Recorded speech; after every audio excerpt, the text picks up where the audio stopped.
Mine is very problematic. I did have a very, very big crush on the guy from Pocahontas. John Smith? John Smith, yeah. The colonizer! The colonizer. Not even a white savior. I'm sure he killed everyone. I assume he killed everyone in Pocahontas' family. I know, very bad. Well, but what did I know back then? I think people can now a little bit understand both our personalities.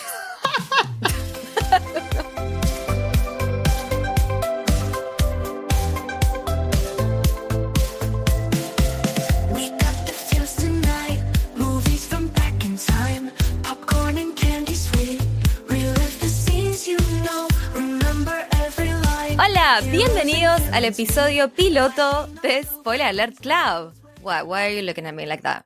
No, I'm not doing this again in English. That's not going to happen. No. Well, you have to. You have to. I know. You're the one that wanted to do this in English, so you have to live up to it. I feel like it's a bad nightmare. It's kind of like when we both moved over to this country, right? And we had to do like our career again, our relationships again, our friendships again. So, and now it's the podcast again. You lay the bed. You have to lay on it now. It's not my choice. I would very happily just do it in Spanish. I know, but hey ho, here we are. This is not pointed at anyone specifically, but mainly to all of our friends and family that actually don't know Spanish, and we have to do this all over again for you guys. Please learn a second language. And also, Estefi, I think it's a really good marketing strategy to, talk shit about your audience, right? Which is what I'm doing. All right, I'll do it. Welcome to our first episode, our pilot episode of Spoiler Alert Club. I am here with my colleague, Estefi. Hello, hello. And I am Barbi. This time I'm not forgetting who I am because I forgot who I was in the other episode. Well, spoiler alert, we might be talking a little bit about the Spanish episodes. It's going to be intertwined because that's the whole point of this. Don't worry, we're going to do the whole episode in English. Yeah, and today we will cover what this podcast is all about. It's about the rom-coms that defined our generation, so millennial rom-coms mostly, although there will be tons of exceptions.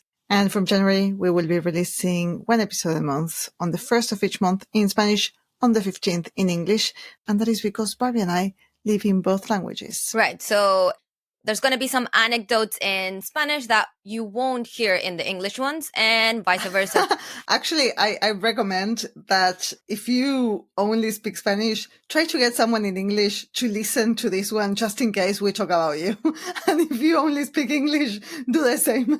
Yeah, that's the beauty of being bilingual. So we live in two languages. We come from a different culture and live in a new culture. And this is the case for many people we know. So do you feel like different sides of your personality come out when you speak in English versus when you speak in Spanish? I feel like you read my mind because I was going to talk a little bit about this. I was actually going to do a spoiler alert. I'm not that sassy. I don't have an attitude constantly. It's just the way I speak and the bit. No, I do. I know you in both languages. I'm joking. No, that's true. Okay, I do. But I think that in Spanish, I'm more of a goofball just because of how we play with language, at least how I come across. But in English, I need to constantly be saying, hey, I'm not angry. I'm not shouting. This is a normal level of tone of voice that I have. Maybe people are less passionate here and don't get it. Well, actually, I think I'm pretty similar in both languages, although I do say please a lot more in English. One thing I've noticed, though, is that I am perceived very differently. In Argentina, people have always told me I'm too quiet, I'm too calm, I don't get angry as much as I should. And in England, I am louder than the average and a little bit more expressive than the average. So it seems that I'm somehow a little out of place wherever I am. Yeah, that actually made me think about this really good quote from Anais Nin. She's a writer. I highly recommend her. And she says something along the lines of, actually, I'm saying something along the lines and I have the quote here. We don't see things as they are. We see them as we are. So it kind of links to what you were saying. So it's not that I'm too soft or too loud. I am whatever you think I am, depending on your culture and your things. Yeah. I have another question for you. Ooh, so many questions. Yes, I know. I'm full of them. We should have a podcast about it. Okay. I should have known you were going to ask me this kind of questions, and now I need to sound interesting on the spot. Okay. what do you think you have gained by living in two languages? We spoke about this. I was going to say offline, but actually, yeah, in real life and not podcast life. And I think speaking in another language just changes everything in the sense of how you approach things, how you think things are going to work. Your brain is constantly in overload just because it's processing how different everything is. We're constantly processing things, different sounds, different tastes. Everything is different. And that challenge was something that I really wanted to have. I would be very happy to live without that challenge. Really? Yeah. No, I 100% get it. I have it's going to sound like a little bit of a sad anecdote, but I'm going to say it because it just paints a picture of what I'm trying to say. My grandmother, she has Alzheimer's. Oh, this is going really low. She used to ask me like, hey, how's your day been? Blah, blah, blah. When I used to visit her. And because she used to ask me the same question during the course of 15 minutes over again, I started playing this game of how can I say the same thing in a different way for me not to go crazy. And it is a challenge and it's an obstacle to be able to express yourself in a different language because words, and I feel like I'm going philosophical here, but words, as Derrida said, we don't speak words. Words speak us. To think. Interesting. I think there are two things I have gained by living in two languages. And there are many things, but two things that come to mind. One is that if I make a joke that falls totally flat in England, I can say something along the lines of, oh, what a shame the joke kills in Spanish and blame the translation. And I can do the same in Argentina. My humor has gone a bit British now.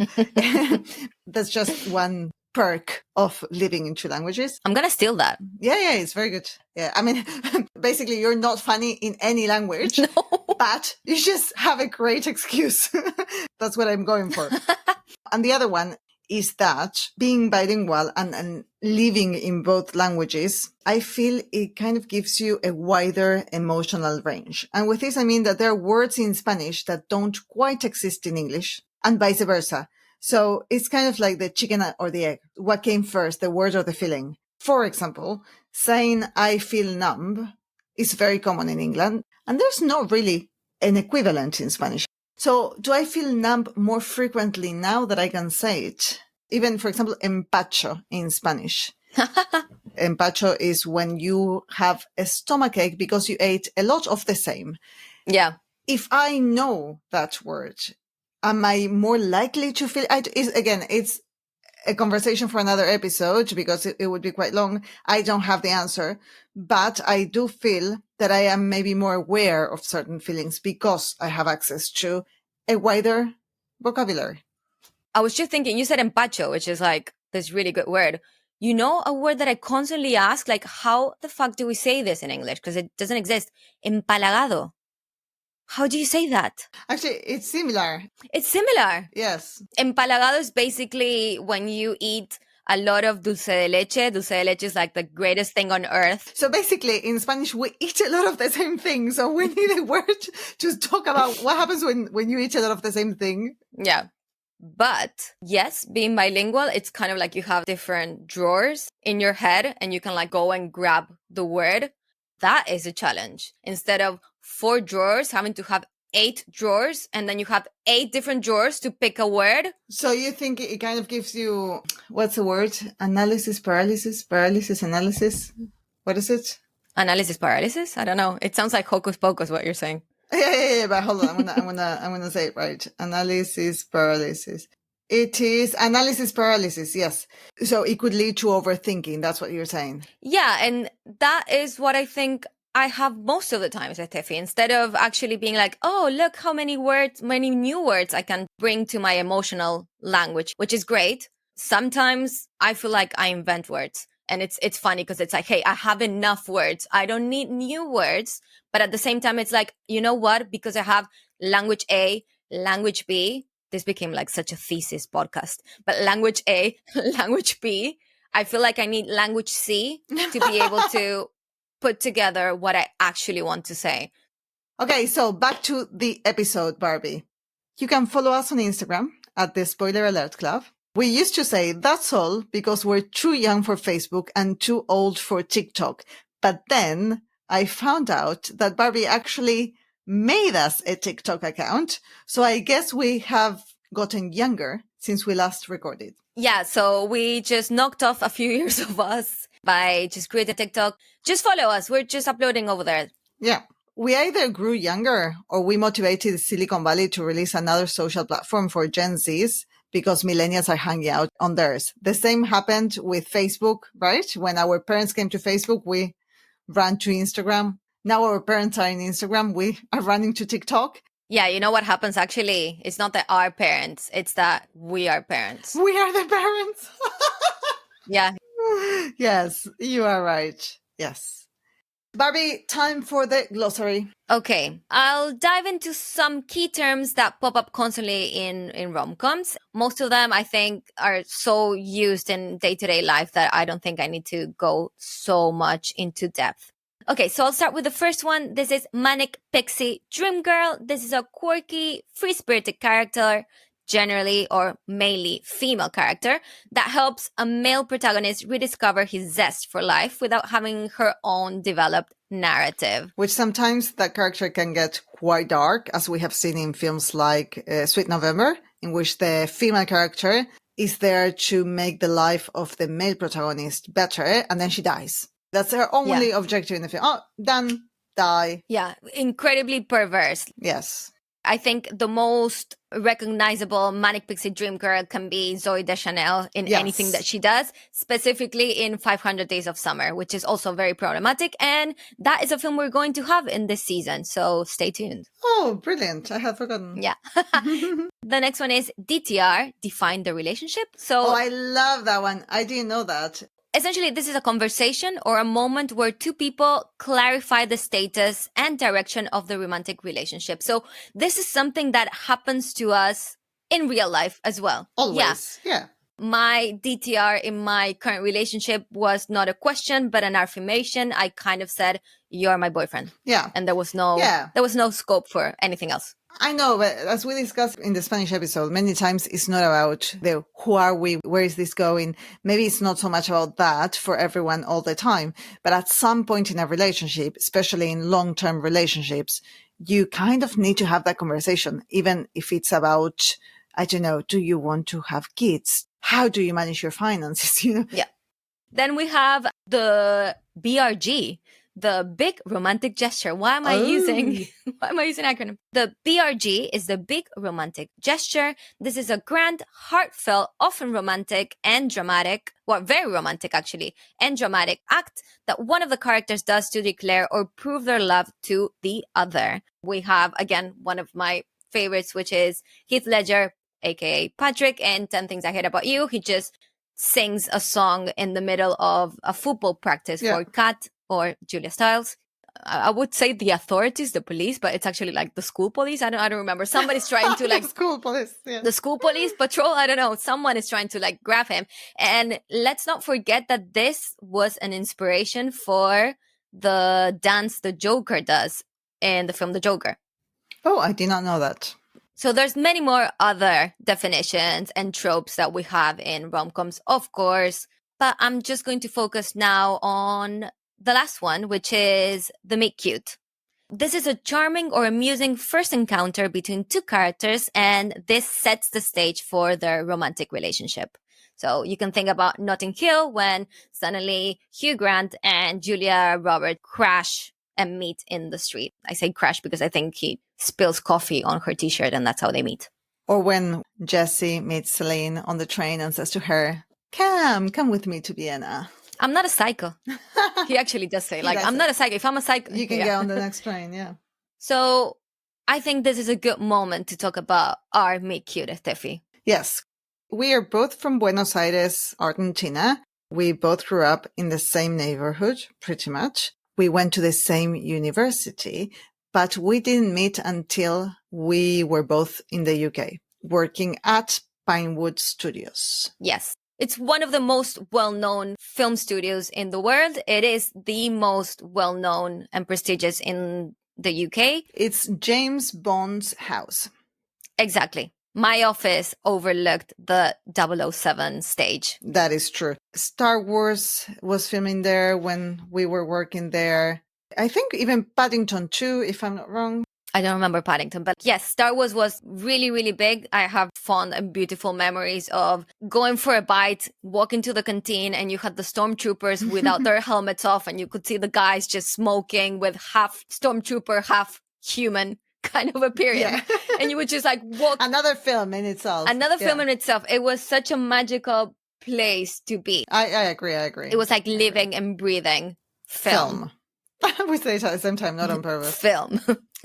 Okay, so how do you want to tell the story? The story needs to be told properly. My memory is that we met waiting for the shuttle. Pinewood was very secretive, so there was a shuttle in the middle of nowhere that would take you to anywhere near London where you could take a train to go somewhere else. And the guy who introduced us, who is an Argentine, and we know he listens to the podcast, so Hola. we love you, Facu. So he introduced us after I had been hired to work at the company where Barbie and I worked together. And now, if you want to tell the story as you remember it. So this is my point of view of our meet cute. Yes. Okay, so I remember the first time you walked into the office and you glided on those sky high heels and this sleek little outfit that was a matching outfit. And you had an oh so perfect blonde hair falling just the right way, Estefi. And everything about you screamed classically ladylike. And and there was me, that my role in the company was, or let's say my persona or my character in that company was very rock and roll. So I had like ripped jean shorts and black tights and hot pink hair. So we were literally opposite ends of the spectrum. You were all grace and elegance, and I was pure rock and roll chaos blowing through that office. For context, you didn't know probably at that moment, but I was in the process of interviewing for a role in that company. Right. Hence my outfit and my persona. I was trying to make a good impression. 100%, and I'm sure you did. Here's where the story gets interesting. There was this day that I was actually sitting with Lorita, and Lorita was my first best friend in the UK. So this was the woman who just opened her doors to her home and to her heart when I first moved here. And we were in this meeting and we were laughing and planning and just organizing this upcoming event that we had together. And in walks our operational manager, the Argentinian that introduced us. And he just walks in, opens the door, calls Lorita. Lorita leaves. I continue doing my job, but then the bomb had been dropped. Lorita was fired. This moment was really traumatic to me, Estefi. Not only Lorita was my home away from home, but she was the person that had taught me the most things in this company. And I looked up to her. But back to the story. This is when it all clicked, Estefi. That blonde woman was not here just looking around and checking our company out. She was here to replace Lorita. They fired my friend to bring you, bitch. Oh, that's so hurtful. My experience was completely different. I met you when we were waiting for the shuttle. I thought you were lovely. And then I met you again. And I thought you were super nice. And sometimes I couldn't talk to you because the general manager would say, Barbara is doing a task and she cannot be interrupted. So we're going to just not talk to her. So I would see you for days just typing away on that computer. And I would want to say hi, but I was very scared. So I wouldn't. I left that company in 2018 or 2019. It was a very big part of my life. It was the type of company that you would take the work home. Yeah, not good. Yeah. And it seems like a lifetime away, even though it was a few years ago. It was pre-pandemic, so the world has changed a lot since. Yeah, I completely agree with that. I feel like it was a different lifetime. I completely forgot that people were not allowed to talk to me because I had so much work to do. Talk about being overworked and completely burned out. Now I get it. I get why I came to live to Cornwall. You went to live by the beach.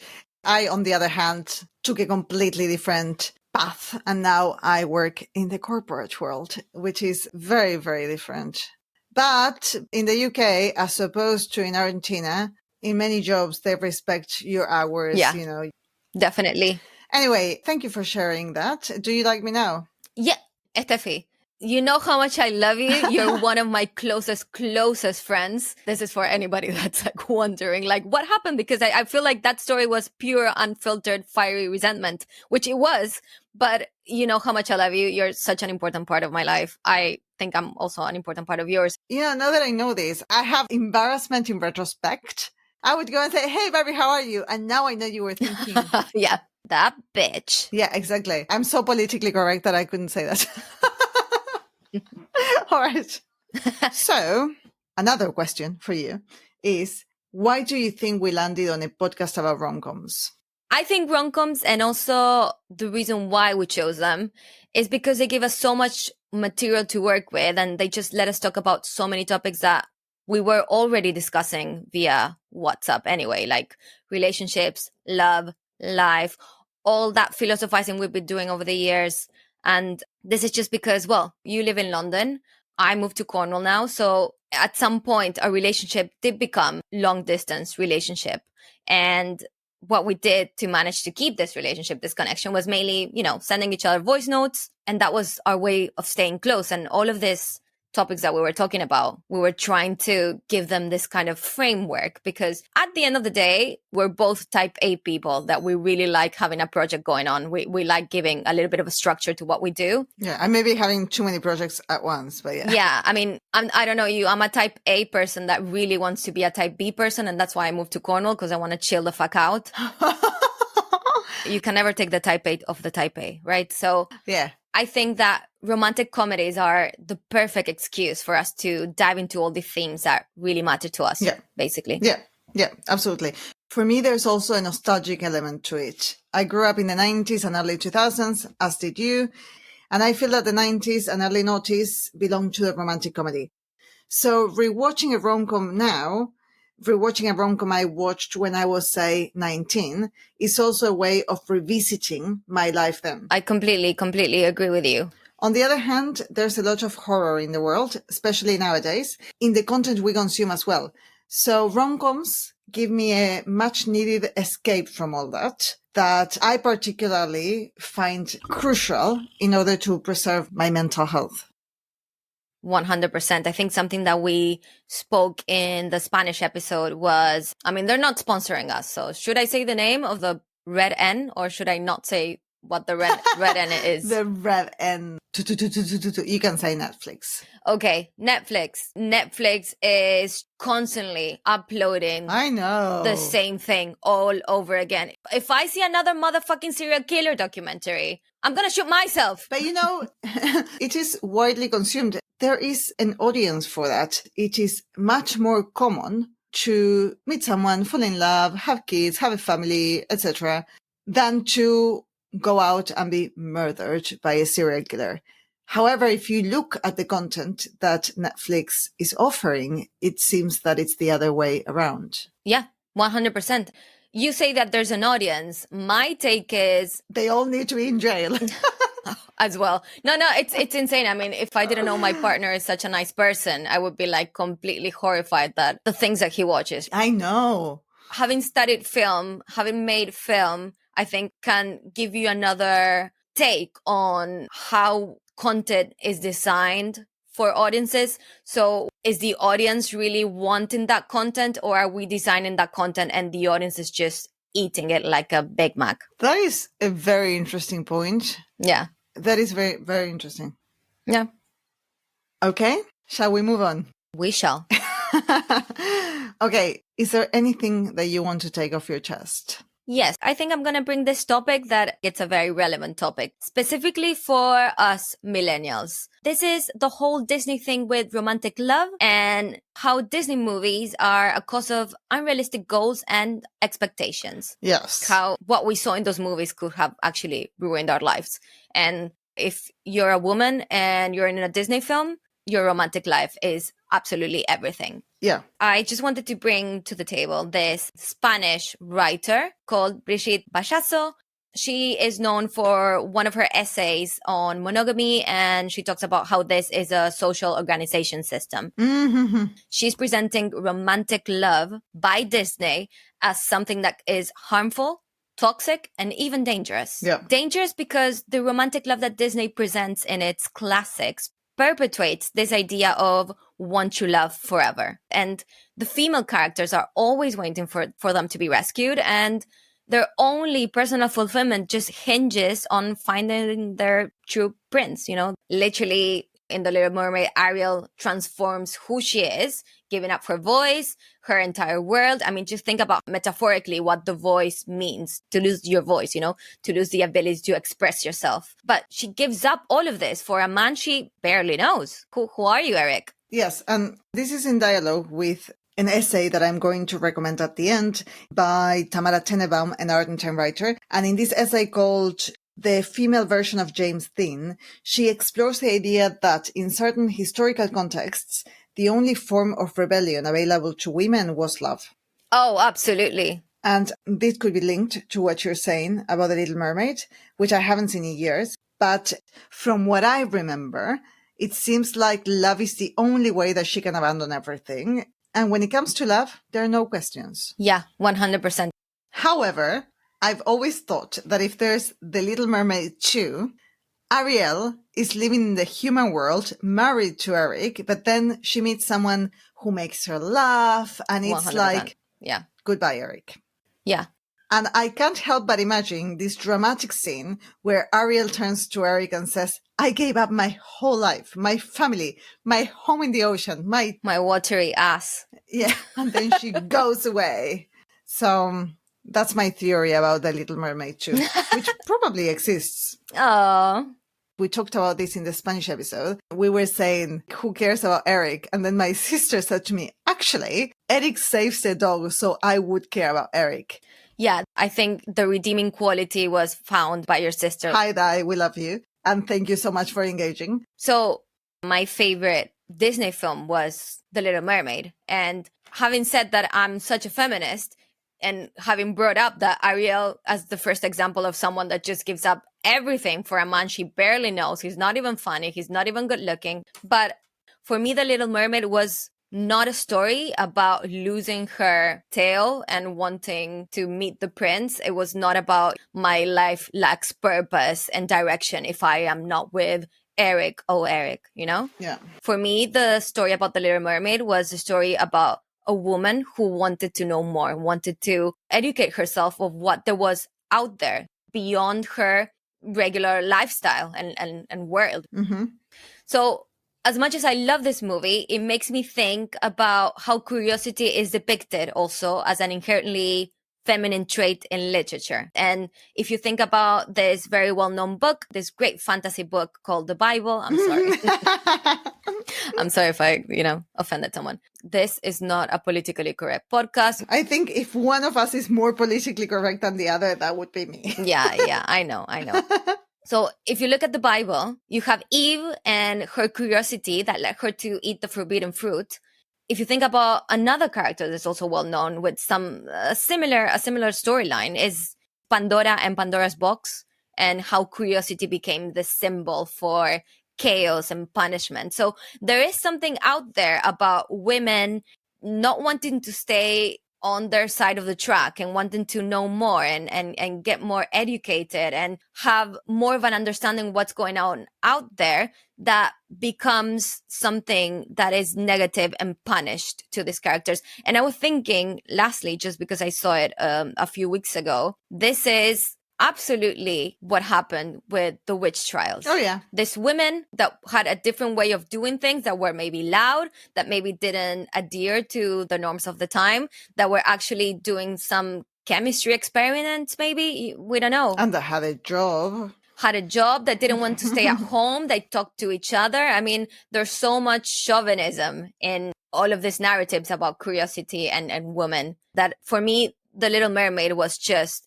the depiction of, hey, this is a woman that literally wants to know. Yeah, absolutely.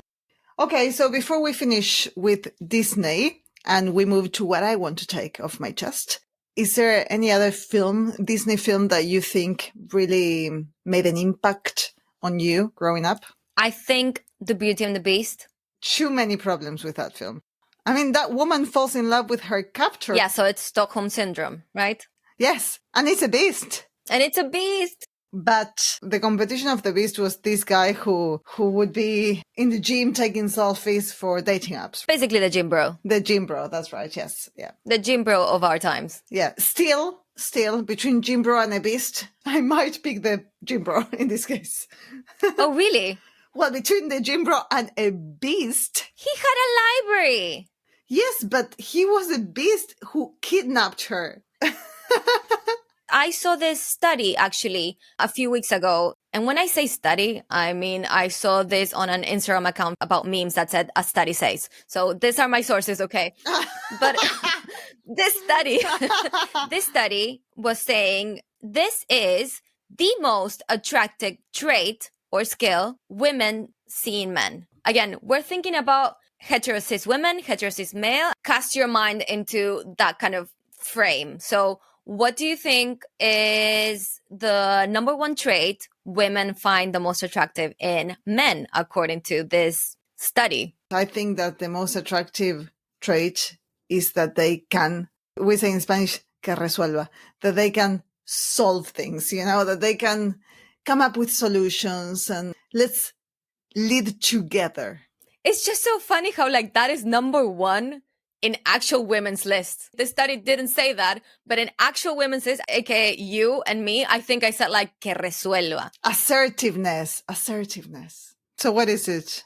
Reading. Apparently we like literate men. It's interesting in regards to the Beauty and the Beast. You're telling me that if you are kidnapped by a beast, but the beast reads, that's so hot. Is that what you're telling me? Not me personally. It's the women in this study from Iowa. I guarantee that if you have the variant of the fact that the reader is a beast who kidnaps you, reading will go down in the hierarchy of qualities. Okay. Well, I think I'm not alone in this one. I think I'm not the only person who says, hey, when Disney decided to make the beast into a human, you fucking lost us. Okay.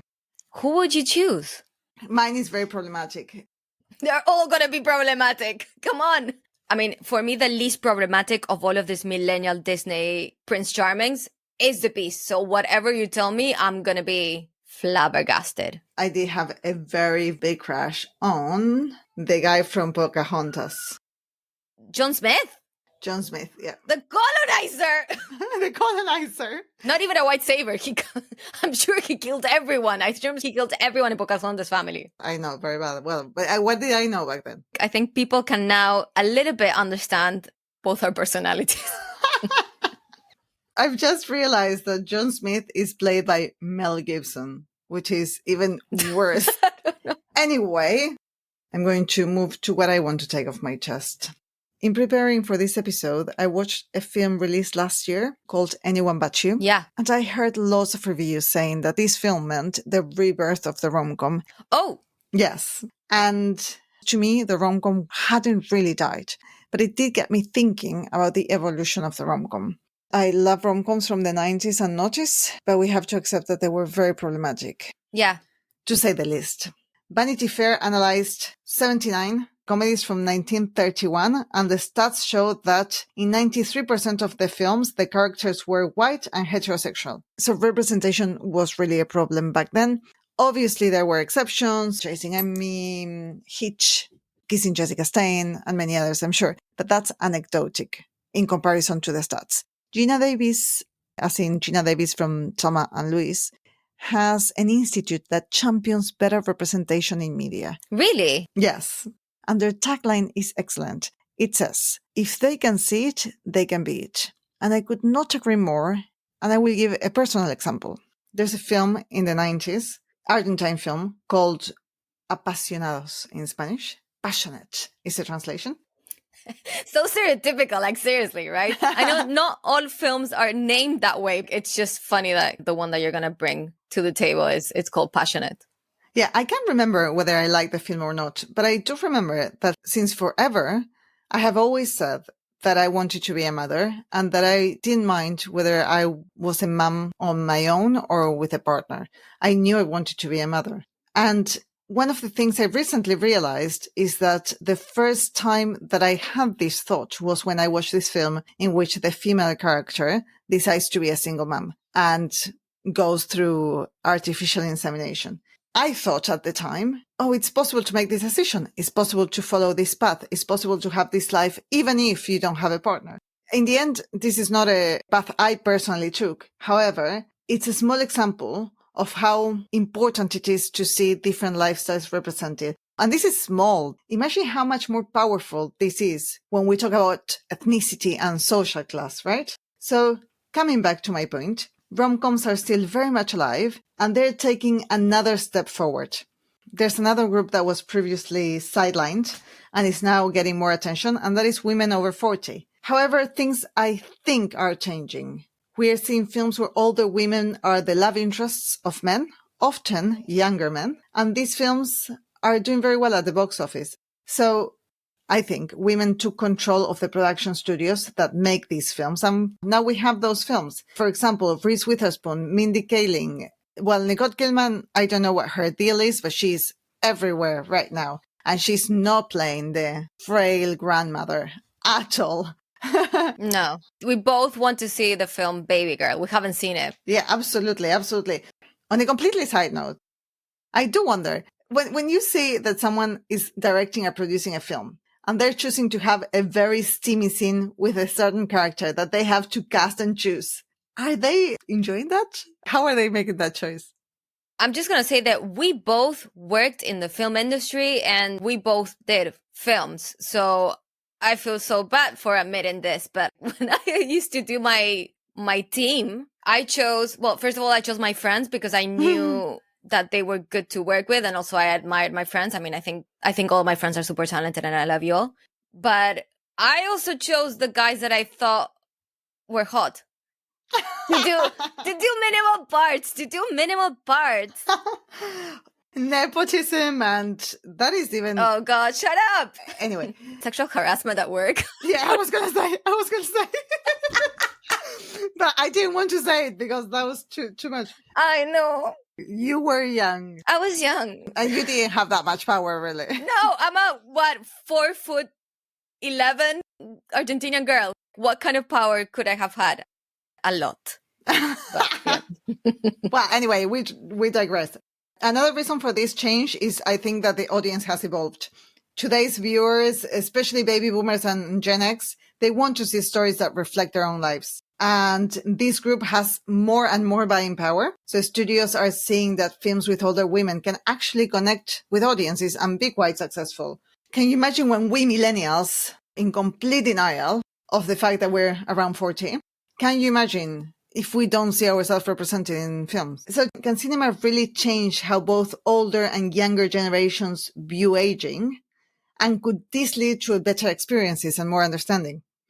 I do think it can. I do think film has the capacity of changing the world. So I think that if we start representing older age differently, it will have an impact. Yeah, that was really, really insightful. And I think, as you said, content that we consume is the content that shape us. Yes.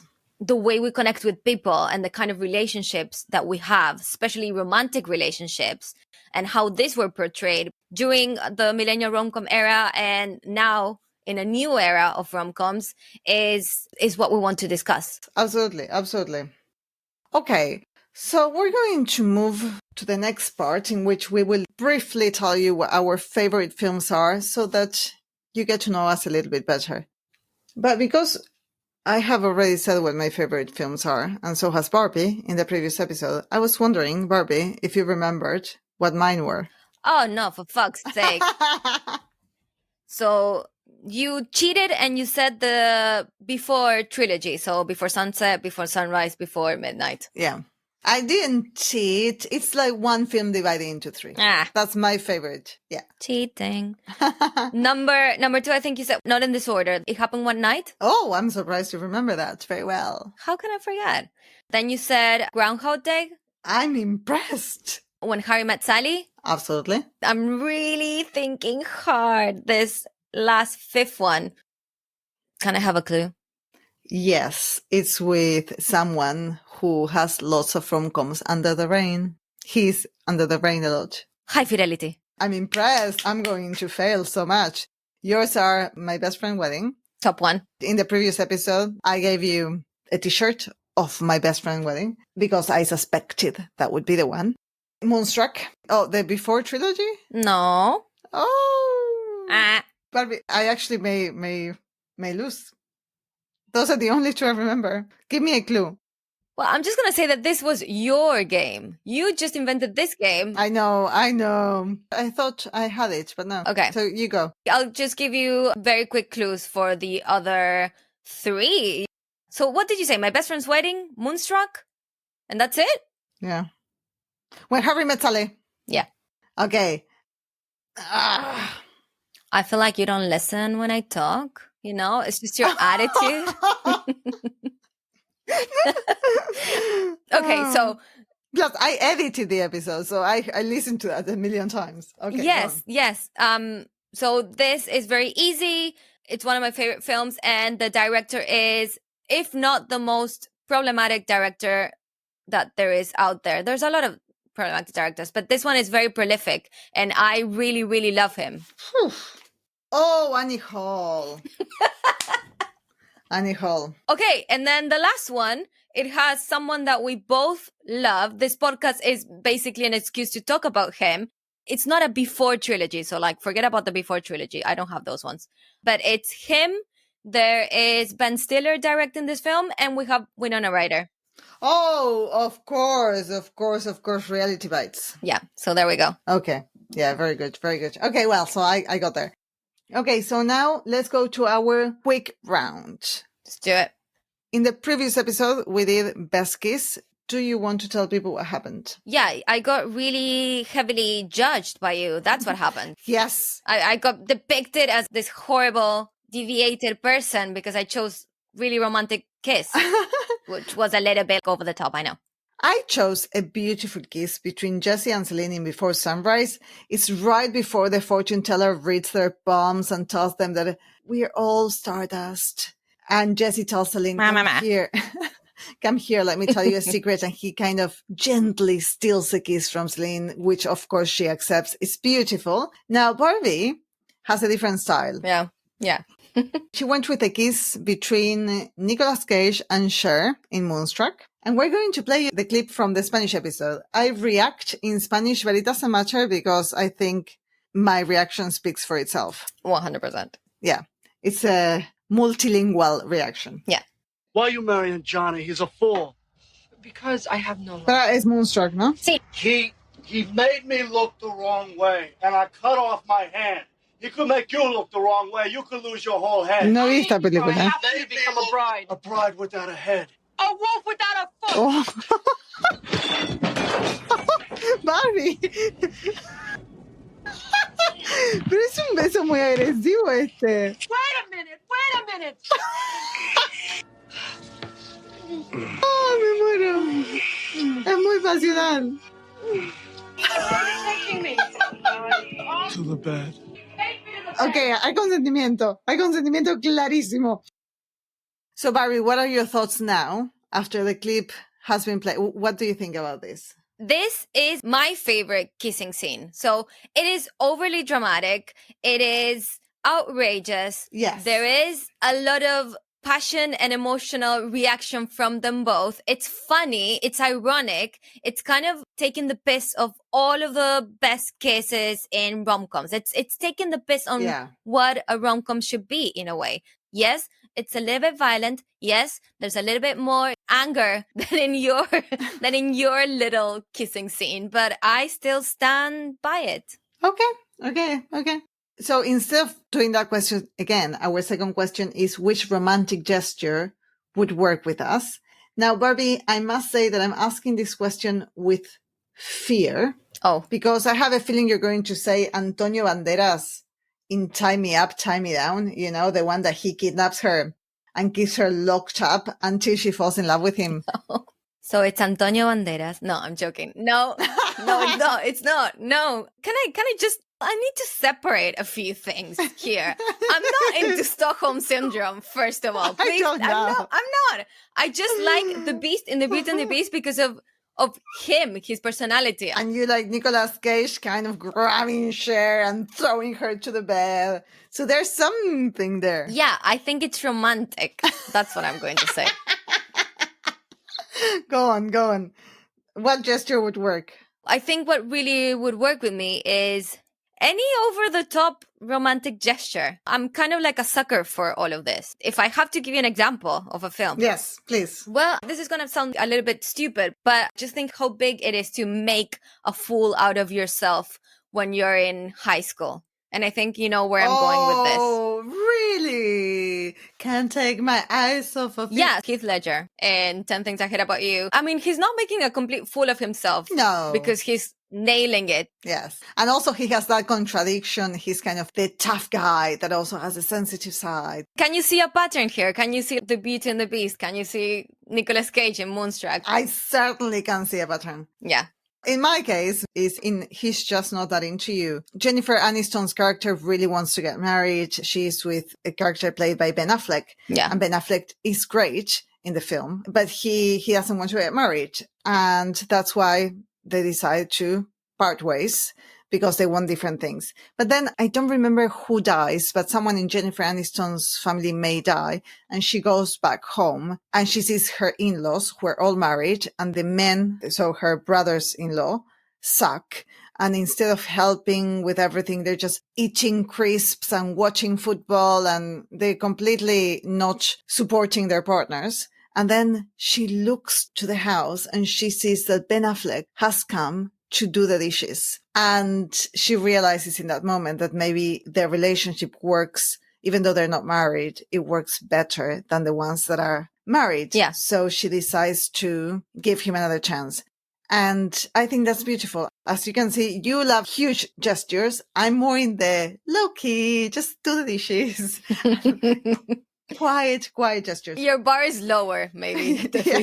The one gesture that it would never work for me is when Ryan Gosling in The Notebook is hanging off the side of the Ferris wheel, threatening to let go if Rachel McAdams doesn't agree to go on a date with him. He literally pressures her into a date by making her think that if she doesn't say yes, he will kill himself. It may be romantic to you, Barbie, but to me, that is not romantic. To me, that is emotional blackmail. Estefi, come on. I feel like you're not getting my vibe. That is being toxic. That is red flag. How can I like that? No. Oh, okay.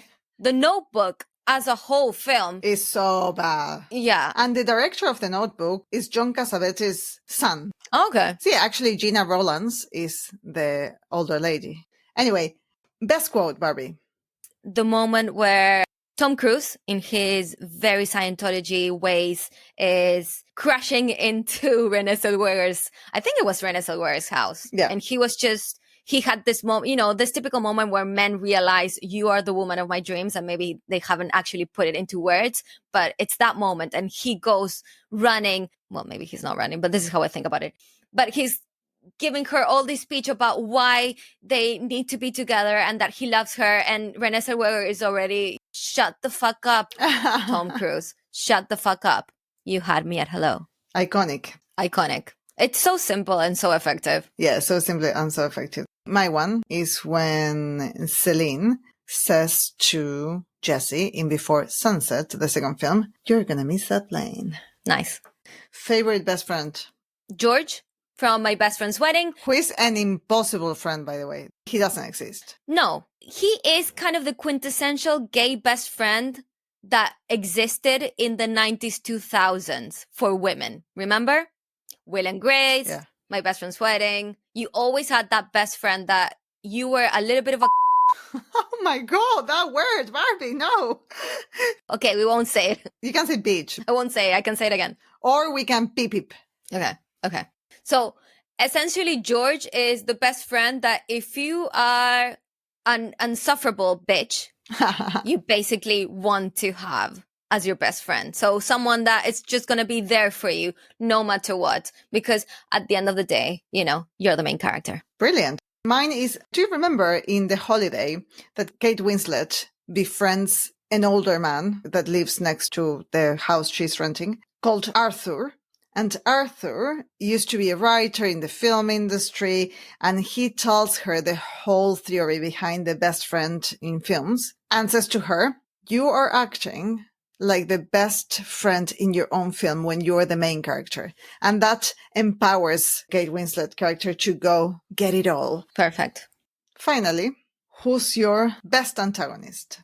It's Isis in Bring It On. Bring It On is also one of my favorite rom-coms. It's a brilliant rom-com. Mm-hmm. It's one of those characters that actually make you grow. So it's not that she is nasty or ugly or whatever generally antagonists are. It's just an antagonist that makes the protagonist, in this case, Kirsten Dunst, be better. Be a better cheerleader. Be aggressive. Be aggressive. That's what they say. So for me, it's of a recent film, and actually this connects me quite well to the end of the episode where we have landed, because this film is one of my 3 recommendations with which I'm going to close the episode. So Keanu Reeves plays Keanu Reeves in the film Always Be My Maybe. In Always Be My Maybe, starring Ali Wong, who is a fantastic comedian. I don't know if you like her. Do you like her? Yeah, it's fine. Yeah. The film is the best friends to lovers trope.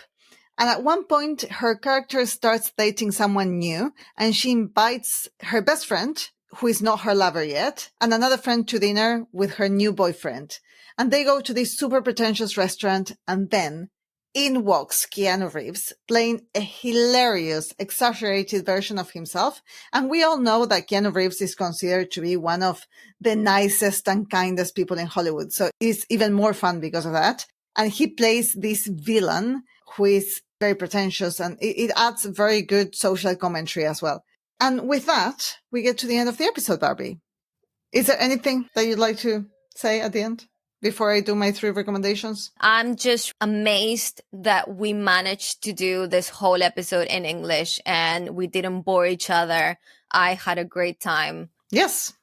Also, it's interesting to talk to you in English, something that we don't do frequently because we talk to each other in Spanish. Yeah. Okay. Recommendation number 1, Always Be My Maybe, the film I was just talking about. Second, the essay by Tamara Tenenbaum that you can find in the book The End of Love. The essay is titled The Female Version of James Dean, and it explores archetypes like the manic pixie dream girl, proposes various theories about the role of women in history. And third is the book From Hollywood with Love by Scott Meslow. He dives into romantic comedies from the 80s onwards, examining their cultural impact and evolution. He analyzes specific films that meant something to the history of rom-coms. And he also adds very interesting insights, like, for example, that when Harry met Sally, Harry and Sally were not going to end up together. But then Rob Reiner, the director, met someone and fell in love and decided to make Harry and Sally get back together. And that Pretty Woman, for example, was released under the label of Disney, which I had no idea. Probably the only Disney film with a prostitute as the main character. It used to be really dark, Pretty Woman. Used to be a really dark film. Yes, which I didn't know either. And with that, I say goodbye. But Barbie, you want to tell the audience what to expect in the next episode? Yes. Our first film is going to be 10 Things I Hate About You. Mm-hmm. And guess what the subject that's going to be related to that film is going to be? Feminism. Excellent. I wonder why. All right, then. Well, thank you everyone for listening, and I hope you had a good time. Thank you for listening, and I'll see you next time. Bye. See you next time. Bye. Flashback rides in the dark, VHS tapes leave a mark. 90s glow on the wall, friends all here, standing tall, baggy jeans.